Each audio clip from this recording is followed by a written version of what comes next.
மாநில சுயாட்சி கட்சியின் சார்பாக தமிழக வாக்காளர் பெருமக்களுக்கு எனது நெஞ்சார்ந்த வணக்கங்களையும் வாழ்த்துக்களையும் தெரிவித்துக் கொள்கிறேன். நடைபெறுகின்ற நாடாளுமன்ற தேர்தலில் எமது மாநில சுயாட்சி கட்சி போட்டியிடவில்லை என்ற போதும் தமிழக வாக்காளர் பெருமக்களுக்கு யாருக்கு வாக்களிப்பது என்கிற ஒரு தெளிவான விளக்கத்தை அவர்களுக்கு கொடுக்க வேண்டியது நமது ஜனநாயக கடமை என நாம் நம்புகிறோம். தமிழக வாக்காளர் பெருமக்கள் யாருக்கு வாக்களிப்பது என்பது குறித்து குழப்பம் ஏதுமின்றி ஒரு தெளிவான முடிவினை எடுப்பதற்கு இந்த காணொளி வாயிலாக நாம் முன்வைக்கும் கருத்துக்கள் அவர்களுக்கு கட்டாயம் உதவும் என நாம் நம்புகிறோம்.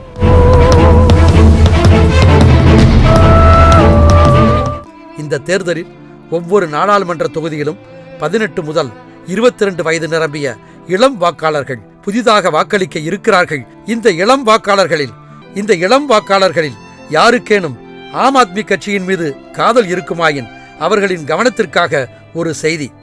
ஊழல் ஒழிக்கப்பட வேண்டும் என்பதில் இருவேறு கருத்துக்களுக்கு இடமே இல்லை.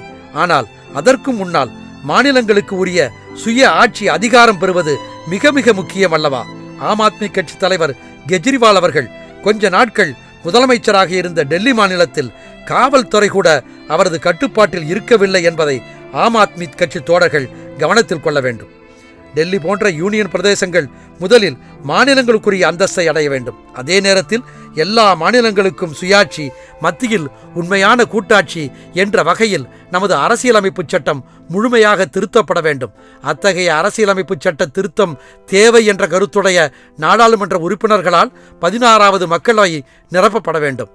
அதனை மனதில் கொண்டுதான் நடைபெறும் நாடாளுமன்ற தேர்தலை இந்தியாவின் உண்மையான விடுதலை போராட்டமாக கருதி 40 நாடாளுமன்ற தொகுதிகளிலும் தனது கட்சி வேட்பாளர்களை நிறுத்தி அவர்களின் வெற்றிக்காக சூறாவளி சுற்றுப்பயணம் செய்து ஒரு விடுதலை வேள்வியையே மாண்புமிகு முதல்வர் செல்வி ஜெயலலிதா அவர்கள் நடத்தி கொண்டிருக்கிறார்கள்.